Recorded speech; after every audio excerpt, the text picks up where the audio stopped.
everyone. Welcome to the Show Banff Show. I'm here with Fiona from Australia. Woohoo! I got it right this time. So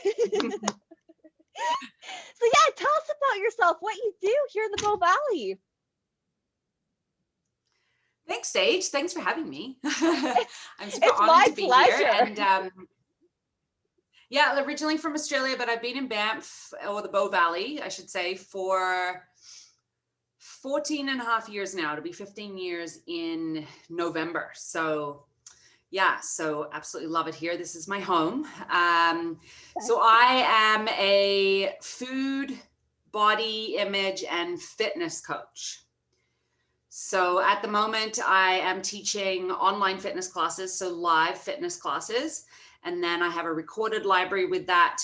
And then I actually just finished my trauma-informed yoga psychology 200-hour training. So over the summer, over the summer, I'm going to be integrating that and eating psychology to work on digital courses and workshops, really targeting overcoming challenges with food and eating, and also body image. Wow. And what inspired you to get into this? Because like you were even entering shows at one point. I saw on your Instagram, and like it's so cool. Like what inspired all this? You know what? It was actually, so, I mean, I was in England before I came here. My background was in hospitality first, and then office management. Like I was an office manager, I was an EA. And then I was training a couple of the girls from the Banff rugby team, and like just for fun. And they're like, "You're really good at this. Like you should do this." And so I got certified as a trainer in 2009. And then I started working in the industry in 2010. And then I've just kept building on that. So nutrition certifications, group fitness certifications, active aging certification. And then I got my eating psychology, and then I brought the yoga into that. So, and then, yeah, like I did some bodybuilding competitions. I think I've done 10 starting in 2011. That's a lot of dedication right there. Yeah, it is. I haven't done a show now since 2018. But I've done some CrossFit competitions since then, though. So I've thrown that in the mix. Yeah. So do you think you're going to go back to bodybuilding, or? You know what? I don't know. Like I'm in my early 40s. So like it's definitely not something that I can't go back to. But right now I just enjoy training really hard, and I need to eat lots of food for that. So I couldn't imagine being really strict with food again. So yeah. That's fair. Yeah. That's the hardest part, I bet. Like between training and the food, like what's the hardest? Definitely the food side of things. Yeah. And then for a lot of people, and especially me in the beginning, food is the biggest challenge after the competition. So it's one of the reasons why I'm actually so passionate about working with challenging relationships with food, because I saw it a lot in the bodybuilding industry, but then I have my own history when I was younger as well. So like that, the food and the eating and the body image side of things, it's just something that I'm extremely passionate about. That is incredible. And I could just see your passion, like looking at all your things online. Like I could just see it even talking to you, like your normal look, ponytail, everything, you're ready. Yeah, the ponytail, no makeup, so it's all good to go. If people want to find you, where do they go? Like to find all your online classes and. Yeah, so my website is fionagroves.com. And then on there, you can find like my class schedule and the link to sign up to my classes. And then in the fall, I'll be starting to launch workshops and digital courses. So yeah, so I'm going to be working on all of those over the summer. So I'm super excited. That is so exciting. Wow. And do you do everything at home, or do you go to a facility to do it? Pre-COVID, I was I can't even count how many different places I was coaching at. And I was going to people's homes for one-on-one sessions. But With COVID, it transitioned to online. So I pivoted my business to online in about 3 days.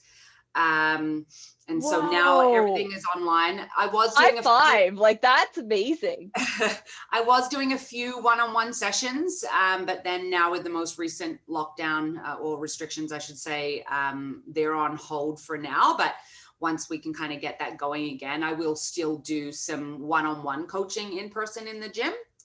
But I mean, the classes have been really successful online, and it's been really amazing for me because having been a coach in the Valley for 10 years, when I transitioned to online, suddenly I was seeing people again that I'd been teaching in my very early days in the industry because they were at the gym where I was teaching, and then I'd moved on from the gym, but now I'm seeing them again. So it's been really cool. That is really, really cool. And how much do you charge for like a private session? Private sessions, like I'm not really taking new clients right now because most of my time is taken up with my online fitness classes and then building new That programs. totally makes sense. Yeah. So like one-on-one is kind of like my current clients are there, but I'm not taking new clients. But then my online classes, like for unlimited classes, there's classes 5 days a week, and then access to my recorded class library. Like a 1 month membership is $99 plus GST, but for the summer, for a 3 month sign up, I'm actually going to be offering a 10% discount on that. So so there is a special coming in June. But I mean, everyone and anyone is always welcome to try a class for free if they just want to kind of see what it's like. So yeah. That is really cool. Everyone, you should check this out because this is exciting. And we had so many people nominate you too, like just based on your fitness classes alone, like, and your personality. I don't blame them. Oh, thanks. So what do you, it's my pleasure. What do you do for like to stay positive and keep you motivated? Well, I mean, for me, movement is key. So like regular workouts, I'm out walking with my dog like 4 to 6 times a day. I practice yoga. So, I mean, I think it's important to walk the talk. But for me, it's just, if I'm not moving, like that's not good for my mental health and just my kind of physical well-being. So like movement for me is just essential. That is amazing. And what do you think your hardest challenge was? Like, because you were like, you've done all these bodybuilding things, you've done like the yoga things, you've done all these different types. What do you think is like the hardest challenge you've ever taken on, and why? You know what? I would probably say it was when I started CrossFit. CrossFit? Because why CrossFit? Because when I was bodybuilding, or just like I was really good at it, right? So then I started at CrossFit, and I mean, I'm like 3 years in, I think, and I'm still learning stuff. So suddenly I was the beginner again. So like, obviously I had a lot of the fundamentals, but there were so many things that I couldn't do. So I went from being really advanced at what I was doing to suddenly being back as a beginner. And that was a challenge for me mentally more than anything.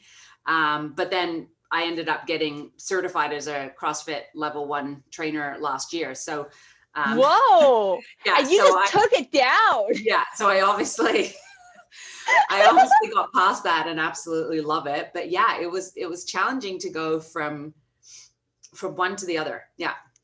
And it sounds like when you plan to go for something, you go all in, like you don't hold back. Like you don't just like even beginner, you just like completely like take it down. It's like, no, I'm going to become the trainer. Let's do this. I just love coaching. So, to be able to coach on so many different platforms to me is like, it's incredible. So thank goodness for technology. Like this is so cool.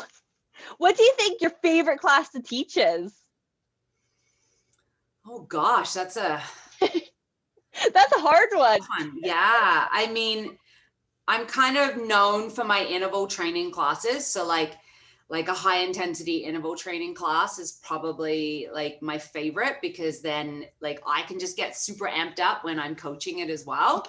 So yeah, so that's probably my favorite.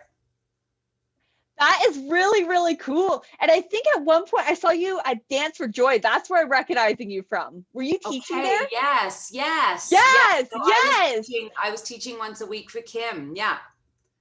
Yeah, yes. so I Oh was my teaching gosh, Kim's class amazing. there. We gotta She get is. her on the show too. Definitely, definitely.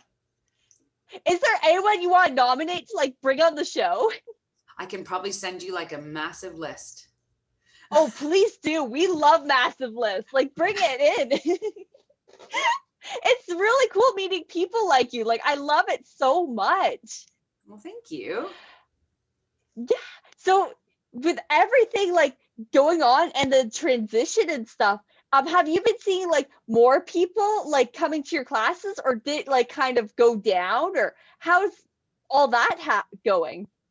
I've had a pretty steady and loyal like member base since the beginning of this. And then, I mean, recently I've had a few new people come on. I thought last summer things would drop off a little bit, but they didn't. So yeah, so, and I mean, it means so much to me that I have the support of so many people in the Valley. And then I've got members that are not in the Bow Valley too, like some are in England, some are in Whoa. in Ontario. Sometimes people in Australia jump on classes. So yeah, so there's like, Yes. yeah, so it's a great Are you mix. able to connect? Yeah. Anyone from New Zealand? Ha. I'm sorry, mix that up. For anyone who, well, I guess we took that part out at the beginning, but we weren't sure if I was from New Zealand or Australia at the beginning. Oh, in the bloopers. But yeah, for everyone who didn't see that, or from New Zealand yet. I don't think I've had anyone from New Zealand yet. Yeah. Well, if you want, I can pretend I'm filming from the US and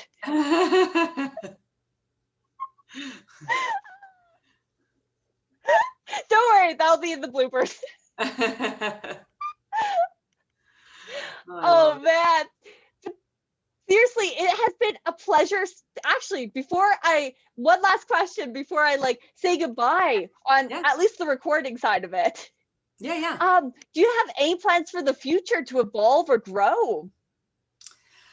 It's interesting. I was just talking about that with a friend before we went for a physically distanced dog walk. So yeah. So I think for me, where it will start evolving is bringing in the workshops and the digital courses around like food and body image. Yeah, so like that's the direction that I can see my business kind of going long term, because that's what I'm really passionate about. But the fitness side of things is always going to be there because that is who I am. So yeah, I'm excited to see where it goes. Like the pandemic's been interesting for me because in the past I would have told you what I was doing in 3 years' time, but I've had to go on like a month-to-month thing a little bit, or like every 3 months. So it's kind of forced me to be a little bit more in the now with regards to business, which is great.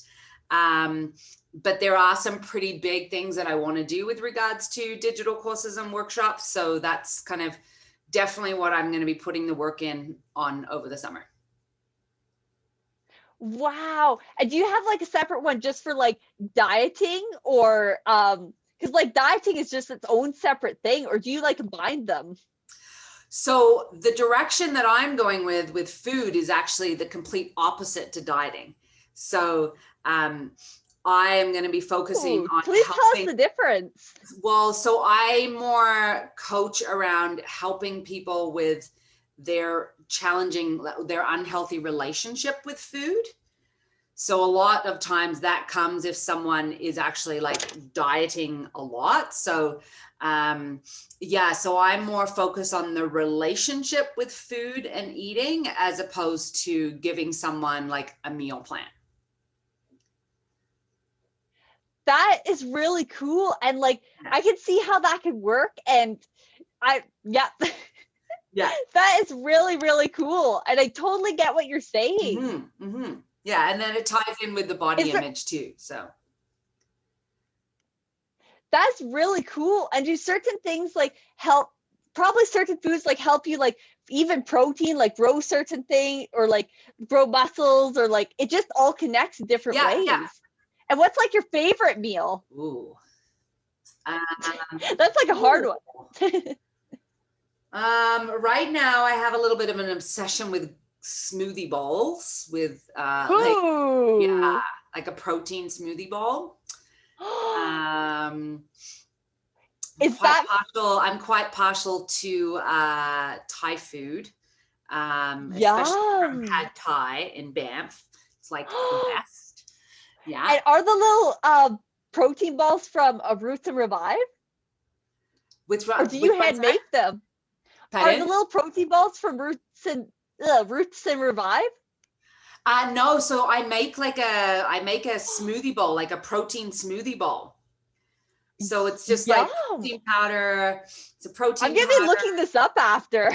Yeah, well, it's so easy. It's like protein powder. I use dairy-free yogurt, chia seeds, mix all that up, and then add whatever you want. So I put on like some banana or some berries, some granola, some shredded coconut, and it's just so good. That sounds like heaven right there. Like, yum. That's why I'd start the day. So good. Yes. Yes. Oh my gosh, I love it so much. And thank you so much for coming on the show. I said like one question and then I'm just like, oh, I got 100 more now. That always happens. So thank you everyone for watching, and seriously, check Fiona out. Like, she is so cool and I love her. Aw, thank you. Bye. Thank you.